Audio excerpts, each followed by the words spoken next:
Hi, and welcome to another practice session.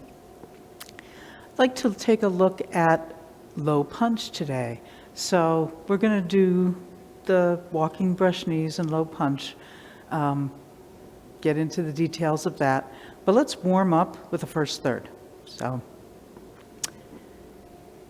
without further ado,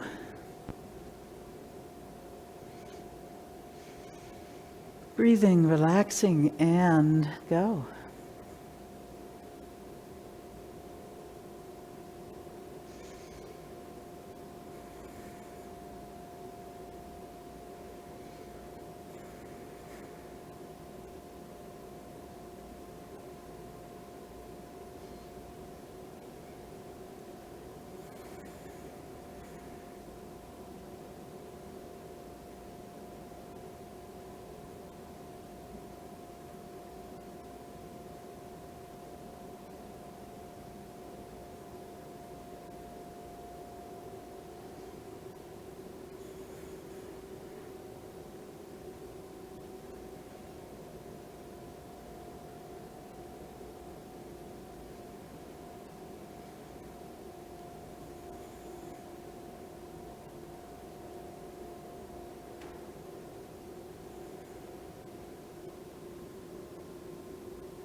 Okay, so now let's get into that part of the form.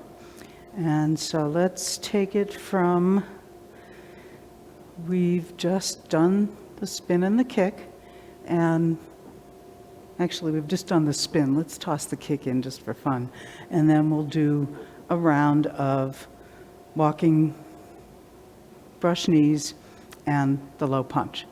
So we'll just do that much to start out and just get ourselves in that space. And I'm going to face the same direction that we'd be facing in the form.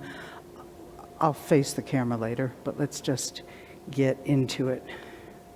So, knee comes up, heel kick, withdraw, step wide for 70-30, first brush knee,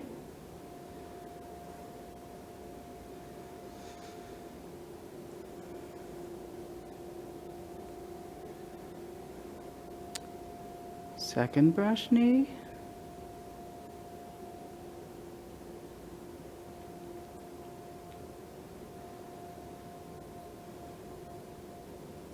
low punch.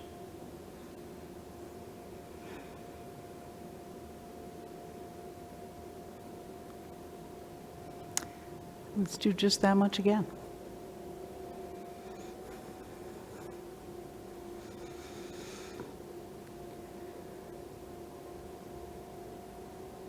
Heel kick.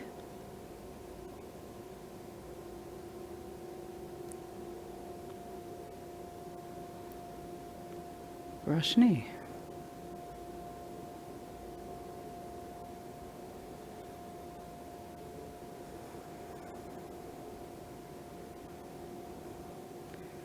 Second brush knee.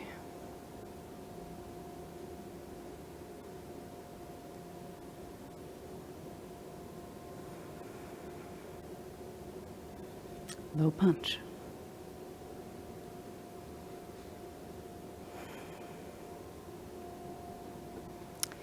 And one more time, and I want you to pay attention to the rear heel of your 70-30 as you go through these.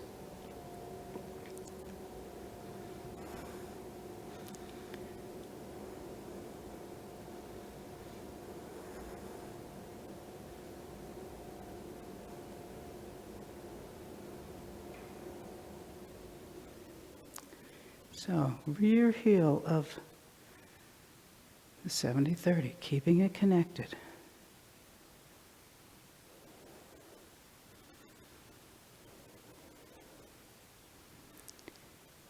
Keeping the rear heel connected.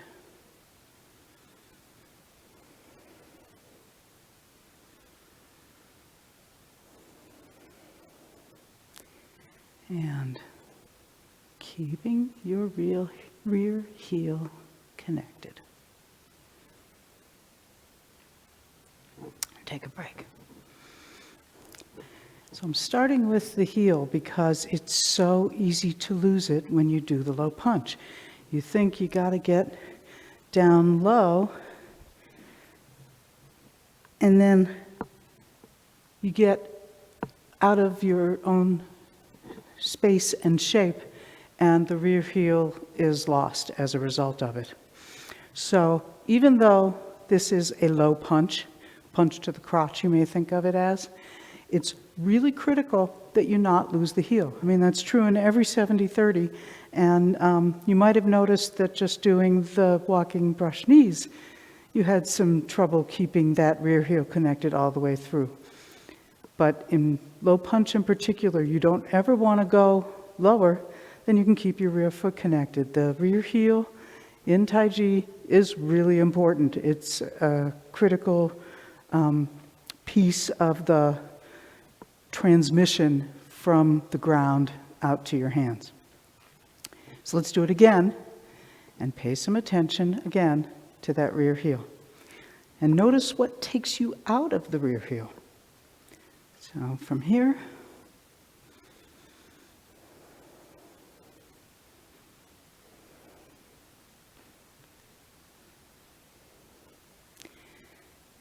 step where you can comfortably move from and still keep that rear heel connected. Next one. Stepping weightless, heel first, will help you find the right size for your stance that allows you to keep the rear heel connected. So stand here a moment, and really the whole outer edge of your rear foot should have a connection through to the ground. Next one.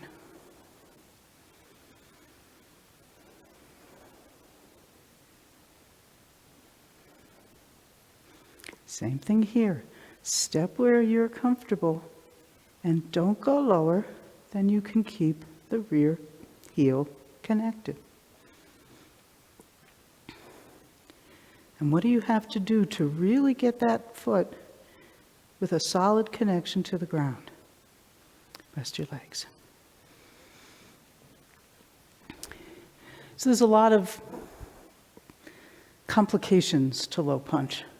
But on some level, it's just another move in the form. All the stuff that we're working on applies in that too. So make sure that you're stepping to a good 70-30. It's really tempting to give yourself a long and narrow stance that then becomes a difficult place to keep that rear foot connected. It pulls you out of it, and you'll have a tendency to pull toward the front of the foot. So a little bit of awareness in the heel. And when I say the whole heel, really the whole outer edge of it needs to have a connection. That's challenging. You might have to change the way the leg connects out of the socket to make that happen. Because if I'm like this, it can seem like I'm down there, but I don't actually have that full connection all the way through. So give yourself the time to adjust if you need to get that working. So that's one thing. The next thing I want to pay attention to, I know Lee's going to do the how you catch the fist, but one of the things that I see happen is this. So 1 70-30, 2 70-30s. Now here, watch where my dantian is. When I sit down, I want the fist pointing where it's going. So if I let the fist just sort of be here, now it's not going where I'm aiming. It's got to go out in front of me toward my center when I finish the posture. If I just let the arm hang somewhere over here when I do this, it's not going to go there. Either it goes somewhere else, or more likely, I force it and redirect it to where I know it's supposed to go at the end. But all movement comes from the dantian. You need to drive the motion through the body and have it play out into the arm rather than just having your arm be somewhere and then putting it where you've memorized is the right place to go. So I want you to look for this. Let's see, where are we here? I want you to look for this moment when you sit down. Your dantian will be to the right of center, and your fist needs to come right in by your right hip joint with the flat of your knuckles pointing toward the center of where you're going, so that you turn and shift and the arm is just driven directly where you're headed. If it's even a little bit off, you're going to have trouble. So let's do that whole sequence again. Okay. Which is, when you do this, point where your forearm is going, and that should be right where you're trying to go. So you see what he's discovered?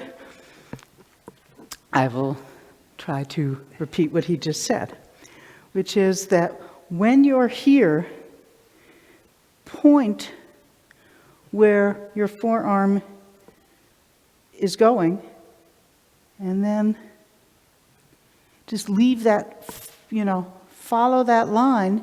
And if you follow it and it's pointing in the right place, then you just leave this finger out there in space and you move right into it without having to do an adjustment to your arm. So let's do that a few times. You're starting with the weight on the right foot. I'll face you, Lee's facing the direction we'd be in the form. Your right foot is turned out because it's going to be your back foot. Sink and step, and get your fist in by your hip, and now put your left hand up by your elbow. Follow that line, and then follow it, keep following that same line. Put your finger out in space and shift. Leaving that finger in space, and see if you can get that to happen. And notice, if your fist is somewhere else, what happens? My fist is out here, I put my finger there, well, that's not where I'm going at all. But that is where my fist would go if I didn't use force and send it where I know it's supposed to go. So, yeah, that's pretty cool. So let's do, we'll do the set of walking brush knees so that you get a little head of steam, comfort with the 70-30s and all that. And then take your time and see where your arm is pointing, and then complete the move. I'll face the camera this time, and Lee will continue in the canonical direction. And go.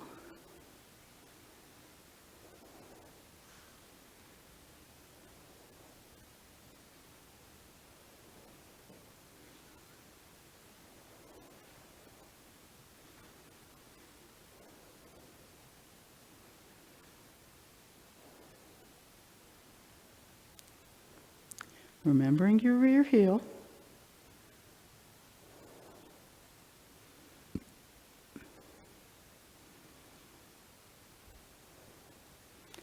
And now as you sit down, get the fist right in by your hip. Take a look at the angle that your arm is pointing and shift. Low punch. Where's your back heel? If you need to rise up a little bit to get that heel connected, go ahead. There's no low that is the right amount for you unless the rest of your body is in a good shape. So get that connection. Cool.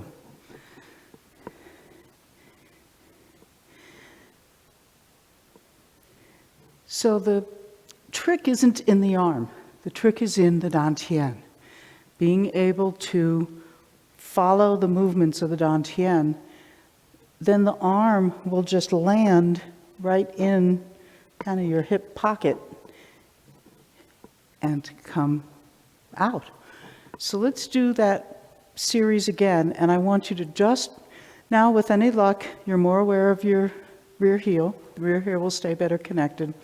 I want you to pay attention to the movements of the dantian. There's a lot of dantian turning that's going on through here.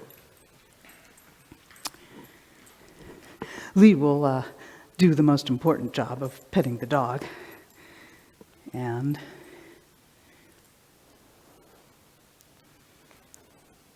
you all can play along with me.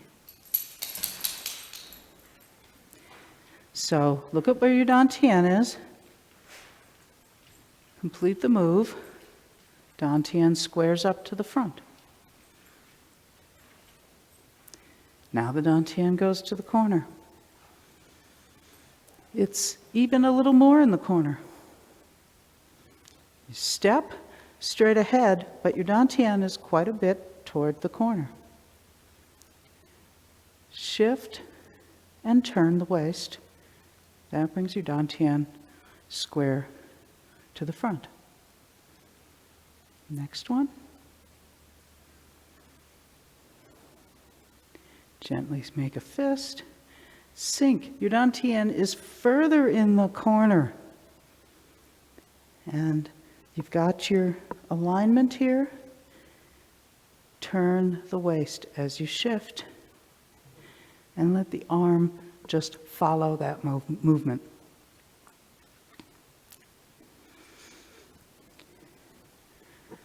Let's do it again.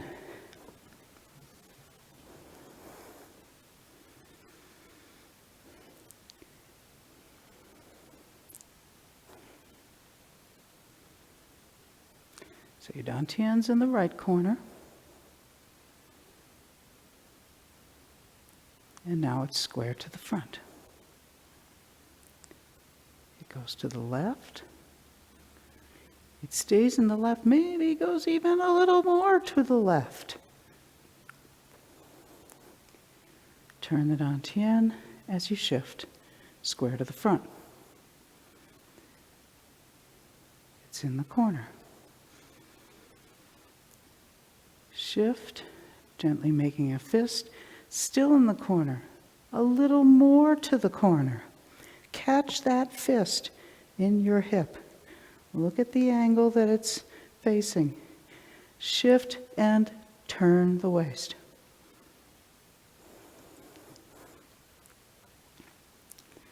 Okay, great. Rest your legs. So, you got directing the movement with your waist. You've got staying connected through the rear heel. Then the next issue is keeping everything moving toward a straight line. There's all this turning, there's stepping. You know, at this point, now this is going to be my back foot, so it had to turn this way. And then I step here. I have to make sure I'm stepping straight ahead. Waist turns. Now I'm going this way, but I need to step straight ahead.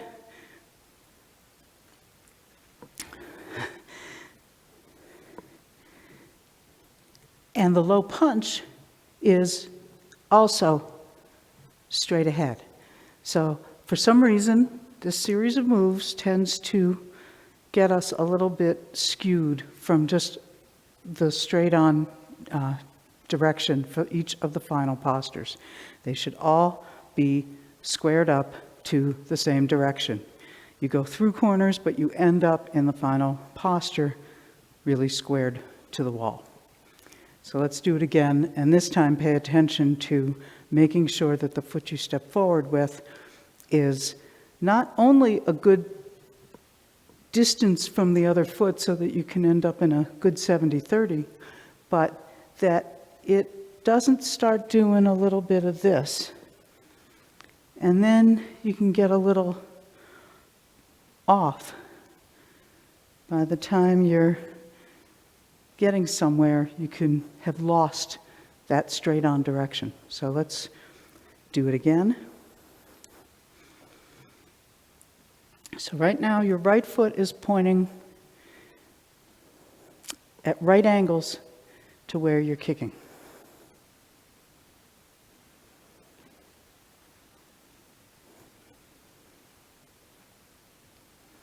Left foot steps.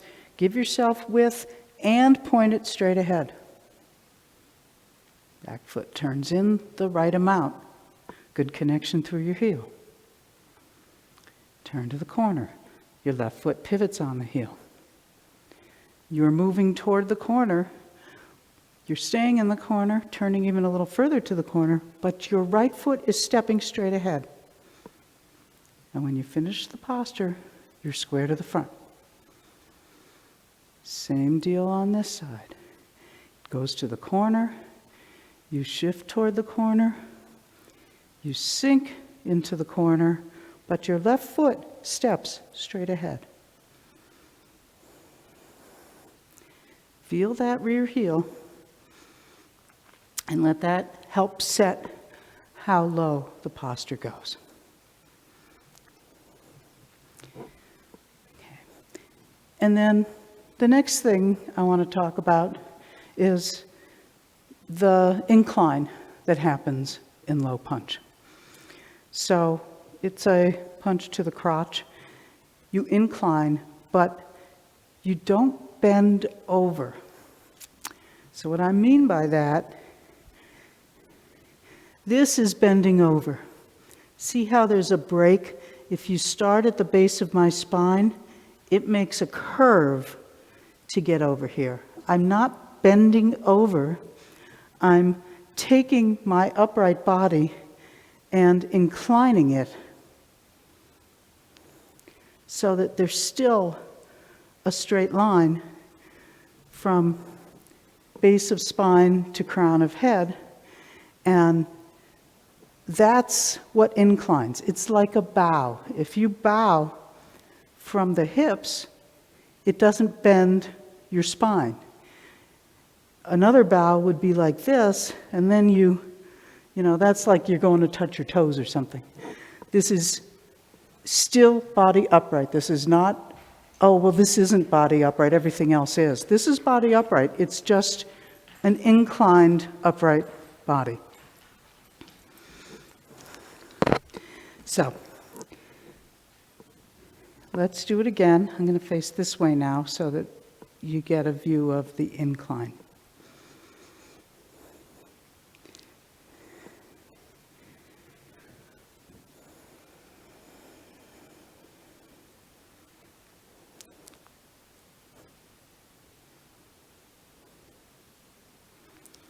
So body is upright. In the final posture, at the base of your spine to the crown of your head.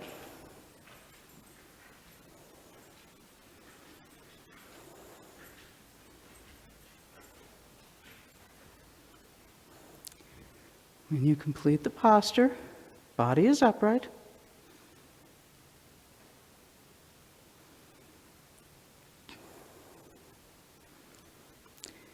And as you come into the final posture, your body is upright with a little bit of an incline, a bow, that leads you down a little, but is not bent over.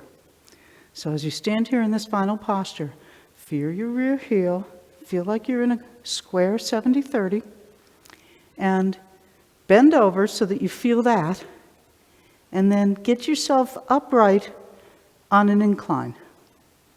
That's where you want to end up. It makes you feel lower if you do this, but look at what happens to my butt. Here, I'm just on an incline. Here, when I bend over, my front goes further down, my butt comes up. Professor tells us, beware of a posture that's asking for a beating. And if ever there was a posture asking for a beating, it's standing around with your butt up in the air. So make sure that you don't get fooled by what's in front and think, oh yeah, this is great, I'm doing a really low punch. Because you're lowering the wrong end. So keep your hips down and let the incline come from there, not pulling your backside up to bring your front down. So I'm going to let Lee do some more of this, and it's kind of fun to just take a posture apart. Let's continue. So I want to look a little bit more at this squatting and having the whole body squat versus being like a teeter-totter or a seesaw where the top of your body goes down and your butt comes up and then your butt drops and the top of your body comes back up. That's not what we want to do here. What we want is that everything comes down. So this happens in the squats. So like in the 18 therapies, we have this squat where you stand with your feet close together and you put your hands on your knees and you squat down and reach towards the ground and stand back up. And so do this with me. I don't care how far you go, and we're not going to try to do the whole move. I just want you to really see the difference between the butt and the body moving together versus being like a teeter-totter where one drops and one comes up. So standing with your feet close together, put your hands on your knees. And now what you're going to do is squat. And as you squat, make sure the butt keeps going down. There's a real tendency when you reach the bottom to now do the teeter-totter. And you bend over the top, but the butt actually comes up. So do that again. Just hands on the knees, squat. The bottom is when your butt stops going down. That's how far you get to. And stand up. And now let's teeter-totter. Hands on the knees. Go down. And now reach for the ground. And watch when you reach for the ground how it actually straightens your knees and can put your butt up. So that's not what we want to do. Once more with everything going down. Hands on knees.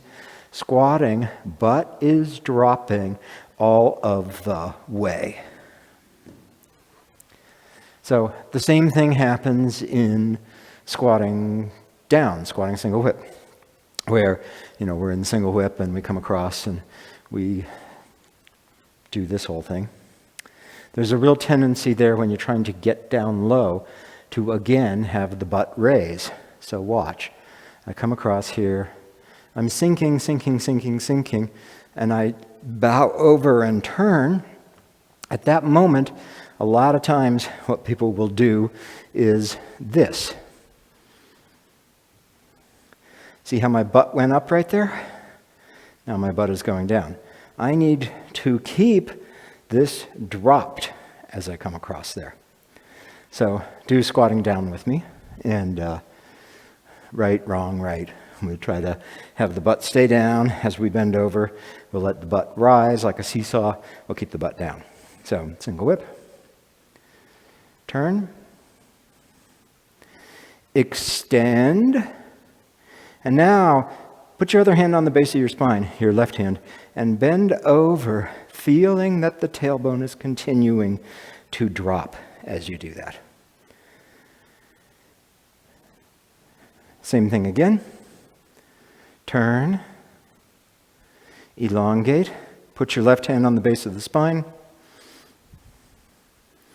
And now this time, let yourself be a teeter-totter. So you feel the butt coming up as you do that. And you right now can let the butt drop again. And so back once more. Single whip, squatting down, elongate. And now keep that base of the spine dropped as you bow and come across. So same thing in low punch. When we do low punch and we're coming through there, here I'm sinking. And then as I punch, you want to make sure that butt stays down rather than rising. So let's just do the low punch from the second brush knee, right foot forward, left hand high. Sit back. Shift forward, squeeze a fist. And now here's where you sink.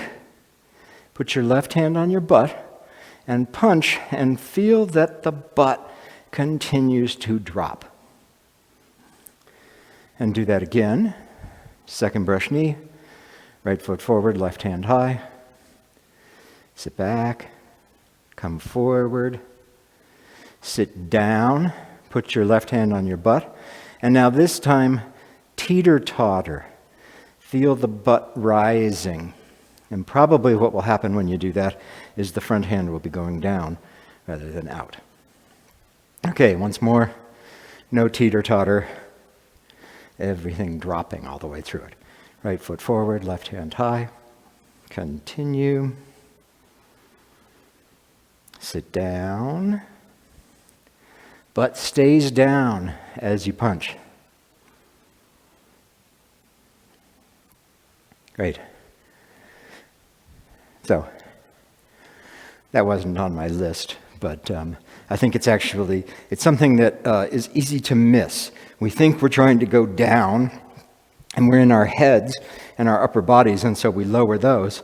And when we lower those, it's really easy to have something else come up, rather than everything is going down as you do this. Now, you'll have a natural limitation. Your body will only go down so far, and this is one of those moves that will take you to your physical extreme. And so when you're doing this, this is like holding the 70-30s, where you sit down to a place where you've still got some mobility rather than to the place where everything solidifies. So in low punch, you're going to go to a physical extreme, but you want to make sure you're still doing Tai Chi. You've still got some openness and resilience in the body, rather than taking it to a place where it rigidifies you and solidifies you. That's going to be different for all of us. So depending on, basically what's going on in your ankles and lower leg, you'll be able to go down a different amount.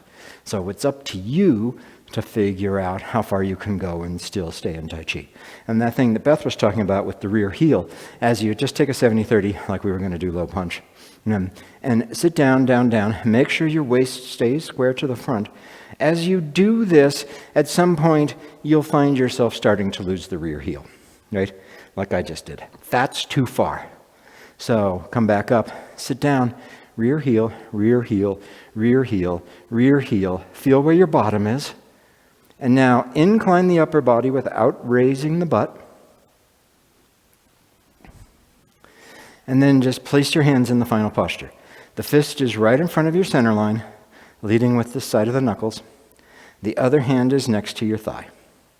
It's a 70-30. Make sure your waist stays square, because you can go down farther if you open the waist and turn it to the right. So keep the waist to the front. Left palm by left thigh. Right fist right ahead. Body is inclined and the gaze is out, not down. I'm not looking down on the ground here. That's one of the things that will happen if I bend over. And then my gaze is out. Take a break. So this is a demanding posture physically. It'll take you to the edge of what your current physical capabilities are. And so when you do that, when you're pulled all the way to the edge, make sure that you stay relaxed. You stay open inside. Don't let the physical demands pull you away from doing Tai Chi. So let's look at the final posture for a second, because we got to get that right. It's a 70-30, just like any other. Ben used to say, this is actually an 80-20, because when you do the incline, it'll put more weight in the front. So I've never measured the weight with a bathroom scale. Our teacher Jane used to say, if in your 70-30 you can get more of the weight in the front leg than in the back leg, you're on the right path. Actually getting to 70% may be difficult. So I don't know what my weight is in this posture when I get to the 80-20, but I'm absolutely using this front leg. So sit down, incline, make sure the hips are faced to the front. Don't let yourself open to the right.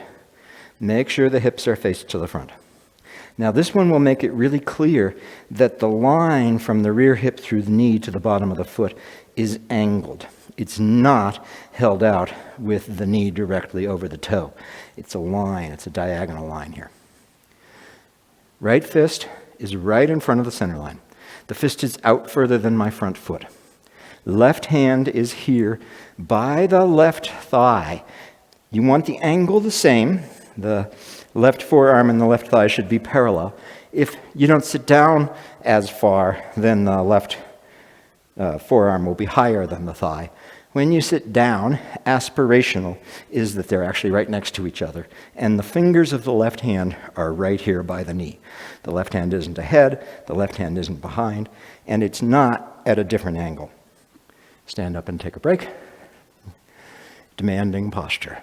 So let's do it again and watch for actually getting that final posture. And then we'll look at some of the stuff about how do you get into it. I'll face the same direction as you.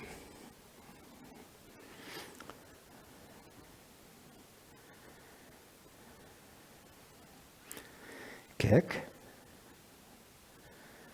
Brush knee left side.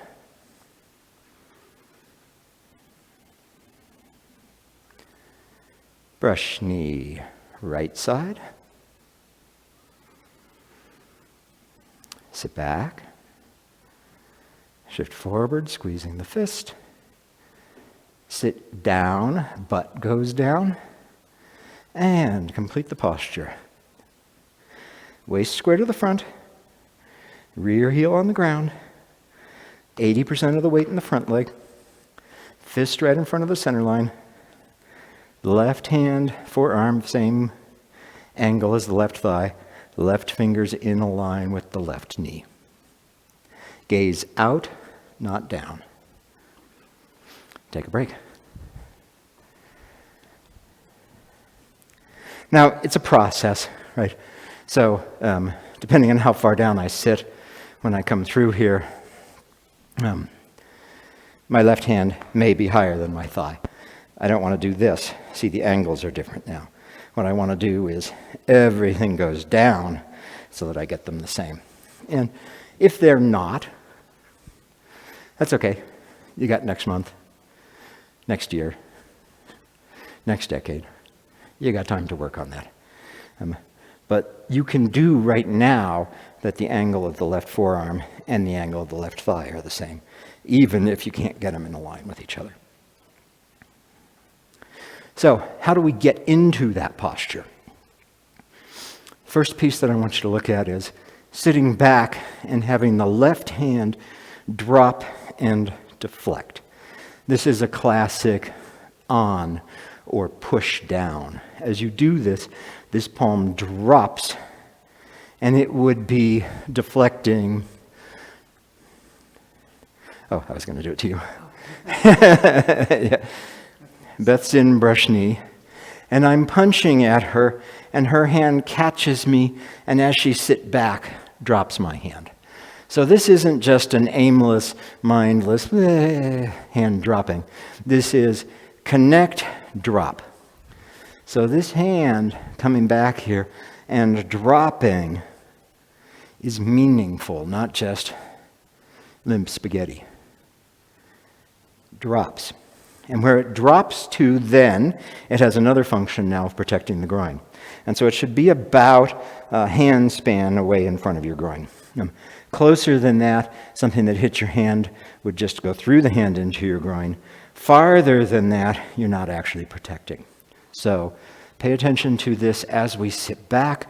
Front hand drops, deflects something down, ends up a hand span away from my crotch, so that it's protected as I come forward.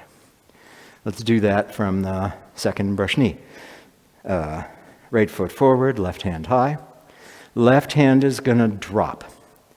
Sit back, deflect down. Look where your left hand ended up. Is it a hand span away from your crotch? And do it again. Sit back, left hand deflects down. And once more. Sit back, left hand deflects down. Great. Now as it does that, the right hand rolls so that the palm faces the thigh. The right hand doesn't just stay here with the palm facing back. It rolls, and the reason it rolls is because my right hip and my right elbow are connected. So as the right hip comes back, so does the right elbow, and that motion plays out through the hand.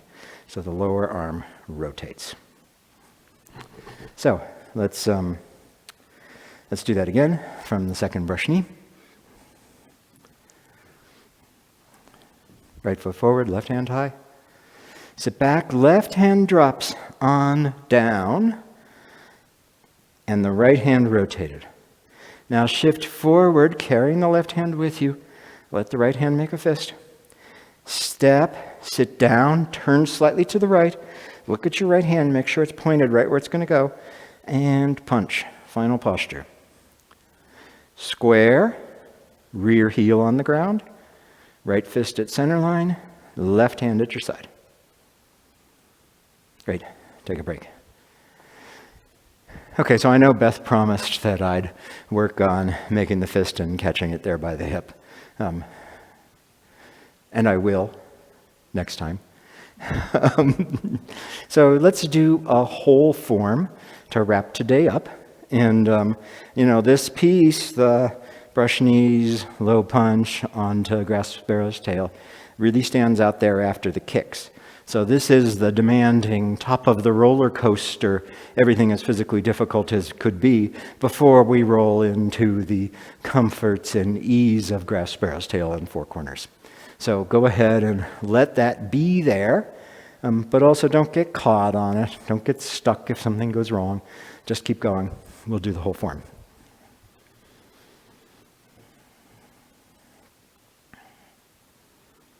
Oh, and before we start, all the stuff we've been working on, rear heel connected to the ground in all the 70-30s, actually body upright, butt not perturbed when you incline, all of that, all through the whole form. Now we'll really start. And go ahead.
And step this time.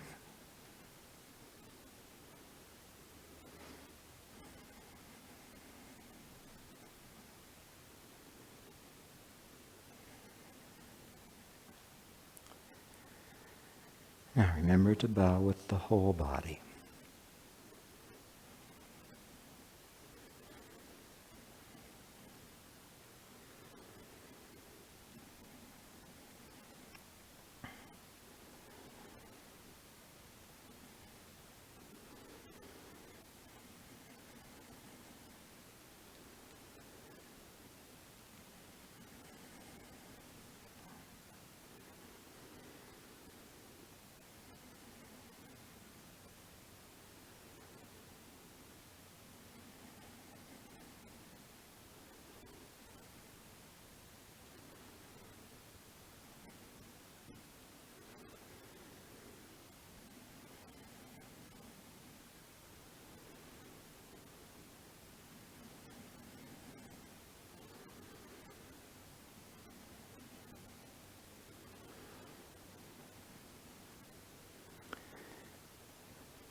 Make sure you step straight ahead.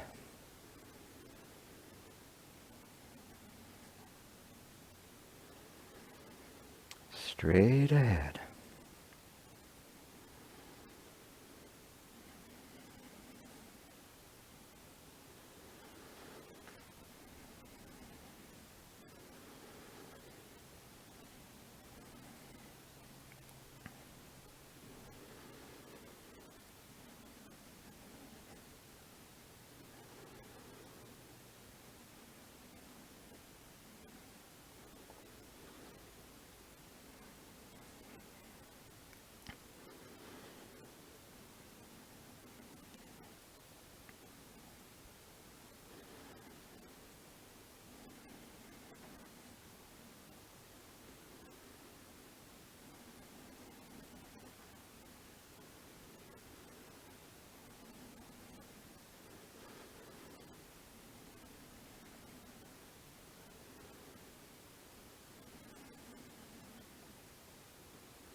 Bowing with the whole body.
and close.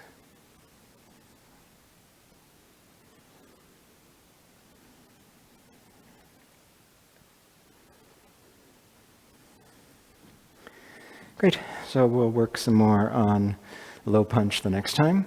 And I know given this way that the virus and the pandemic is playing out, where we're in actually the absolute worst conditions so far, it's hard to believe that this will end.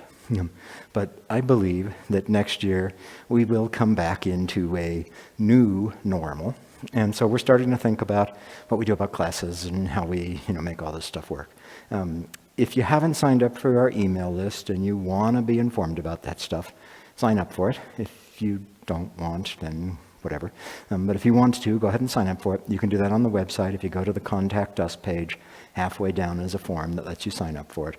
We hardly send any emails out, a couple a year. We'll do something before the end of the year as we start making plans for next year. So if you want to be in the loop on that, go to RockyMountainTaiChi.com, contact us, halfway down, give us your email address, and we'll send you email a couple times a year.